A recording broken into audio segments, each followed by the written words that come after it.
Check. There's shit all over the table from the beer. Why is it black? Atlas. Yeah, what is on the table? Can you explain? Perhaps. Well, Is it moldy beer? Beer. Oh, yeah, actually. What? Yeah, it's What? moldy beer. Explain. It's a sour beer that has been aged for like 2 years in a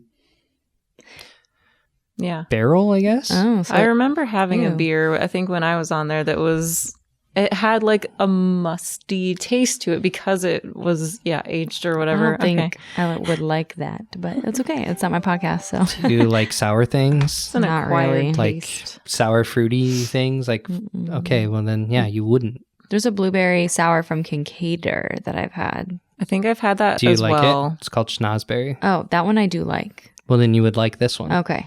Yeah. Oh gosh, shift from the beer podcast to the murder podcast. Welcome back. It's time for another episode of Healthcare Horrors. I am Ashley Boyce, a brand specialist. I'm Alicia Carasella, a training and development specialist. And I'm Dolan on the knobs.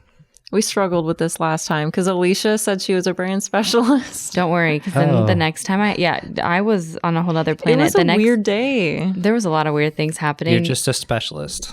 Yeah, right. And then, the next day, the experience team came for training for the new class of recruiters. And I was like, and this is Karen Andreessen, all things brand, experience. I am a part of the brand team this week. I'm not quite sure what's happening to my brain. I apologize. So it just was a running theme and I have literally no idea. So maybe my timeline switched. All right. Who did we talk about last time? Do you remember? Okay. Last time we talked about William George Davis. I was just about to say I'm so William sorry. George Davis. Do you want to do that again? Alicia, do you remember who we talked about last time? George William Davis. William George Davis. No, that's okay. Because William George Davis. It was coming to my brain as soon as it was coming out of your mouth. And I was like, yeah, that's who. That's the guy. The guy with 3 first names. Yeah. Never trust anybody with 3 first names. What about 2? That's what we learned. Ricky Bobby. Still sus. Okay. So today we are talking about Stephan. I'm going to go with Stephan Letter. Yeah, Stephan sounds easier. I'll go with that. So there's not a ton of background on him, and it's sometimes hard when we decide to do these folks, and some of them are very elusive, and there's not a lot of information. So I 3 different times looked up information on him, just hoping I could gather more, maybe find videos, and I really didn't find a ton about him, just his crimes. So what we do know is that he is German-born and was born on September 17th, 1978, which makes him a Virgo. And Virgos are fighters and survivors. They take life seriously and approach obstacles as challenges. Do you think that's true, my Virgo friend Ashley? Yeah, I'll go with that. Okay. Yes. Checks out. Perfect. Not much on his background at all, other than he was interested in pursuing a medical career from an early age. However, he did not really meet the academic requirements to become an ER doctor like he wanted. He volunteered his time at the Red Cross while attending nursing school in Ludwigsburg, Germany. And right away, he began working with a lot of elderly patients. Stephan was described as caring and compassionate. However, he showed signs of distress when his patients were really ill. So I'm kind of picturing it's one of those cases where he wants attention. When a patient he's caring for is really ill or dies, he's going to put on a big show and be overdramatic because he also wants the attention. Mm-hmm. While he was volunteering at the Red Cross, I guess one of his jobs was to drive patients to and from their treatment because they were elderly and couldn't get around themselves. Mm-hmm. Once he did graduate nursing school, it was January 2003, and shortly after he began working the night shift, of course, at Sonthofen Clinic in Sonthofen, Bavaria. That's exactly how I would have said it. Thank you. And Sonthofen is a small village. It's always the night shift. Night shift in small, weird little random towns. Mm-hmm. Dolan's glazed over already. Yeah, honestly. Sonthofen. You're just thinking about the word. Yeah.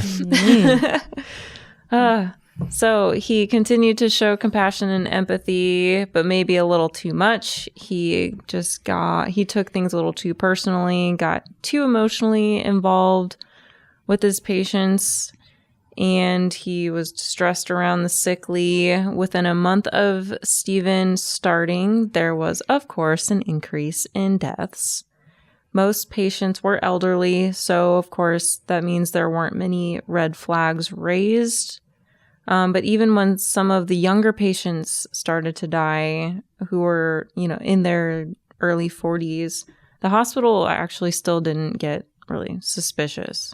As we've learned over time, it takes hospitals a very long time to build a pattern and actually make an accusation or catch on. Mm-hmm. I guess just bad profession. Career. Yeah. Bad career move. Yeah. So not only was he not smart enough intellectually to work in the medical field, he also was not emotionally mature enough to handle sick people. There was the patient Beta Giel. She was 79 years old. She was admitted to Stephan due to a heart attack in April 2003. After responding well to treatment, she unexpectedly passed away. Then there was another patient, Pilar del Rio Pinador. Oh my gosh. Pilar del Rio Pinador, 73 years old. She was admitted to the clinic with breathing problems. Again, she was recovering well, chatting with staff, joking, and then the next morning she was found dead. After however many more deaths, suspicious or not, it was missing drugs that caught the hospital's attention, and then that's when the hospital decided to alert authorities in 2004.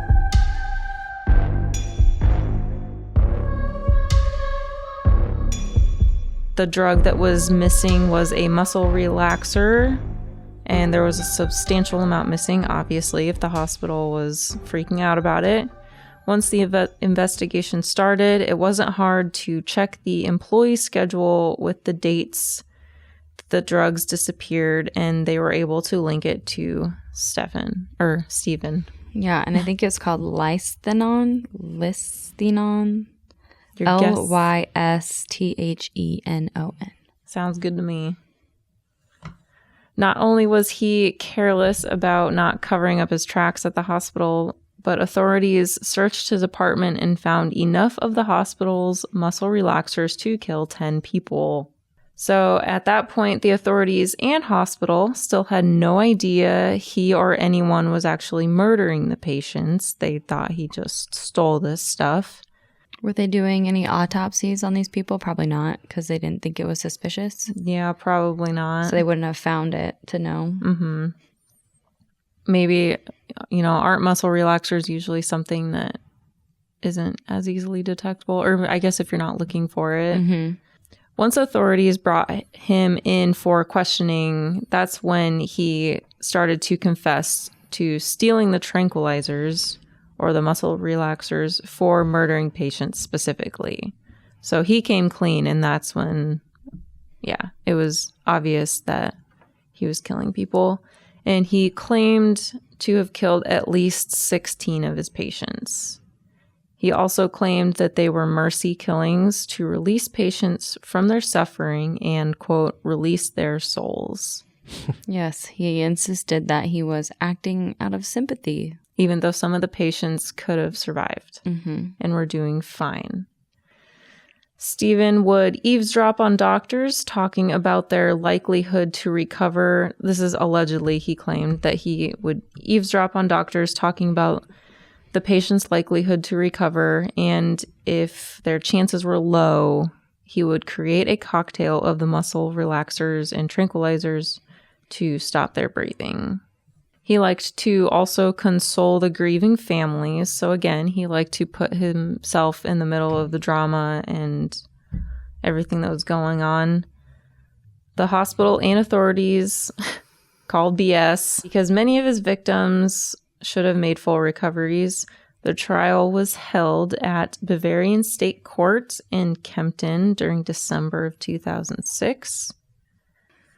So he ended up being convicted of 12 murders and 15 counts of manslaughter and 1 killing on demand, which that's new. I've never heard that one before. Must be a German law. Yeah. Stephan Letter, only 28 years old, was convicted and then claimed to the public gallery of the court that he was sorry. Sorry he got caught. Yeah, sorry he got caught. He served life in prison, or is still serving life in prison, and a judge made a ruling that he would not be eligible to be released for good behavior after 15 years. So I have like a French phrase written down as tout mir leid. I think that's French. Maybe that's German, but it sounded French to me. No, that's French. And I think that's him saying that he was sorry to the public. Interesting. With the amount of people he's possibly responsible for, up to 80 deaths, I think he's not sorry. Mm-mm. That's not an accident, No, that's that not like, many. oops, I won't do it again. It's like, oops, I'm doing it again. I'm doing it again. I don't know. But they say it's the worst killing spree since World War II in Germany. Let's see if this works.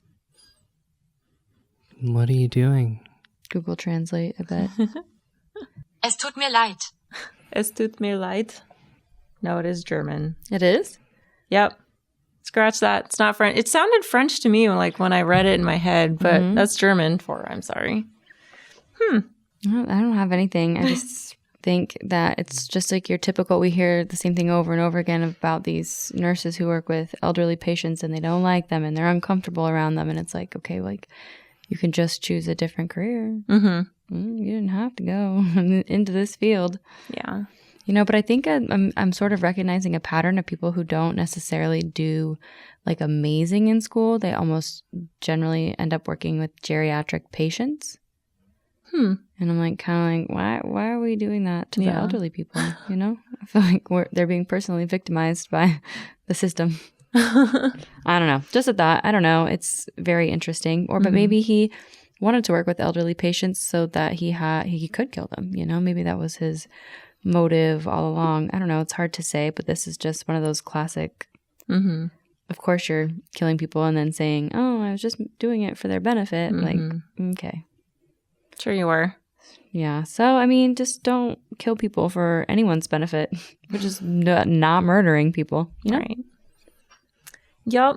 So don't do anything that Stephan Letter would do. Maybe we'll have to see how he's doing in jail. Who knows? And we don't really have anything on his investigation either. There just wasn't. There was not a lot of information on the internet. It sounds like it was pretty easy. Easy enough to convict him. And the one thing I do like about this story is the hospital actually went in and reported it.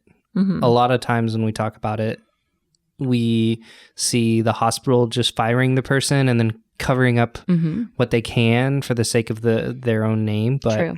Yeah. Maybe I feel the hospital did right by reporting it immediately. Like, this is bad.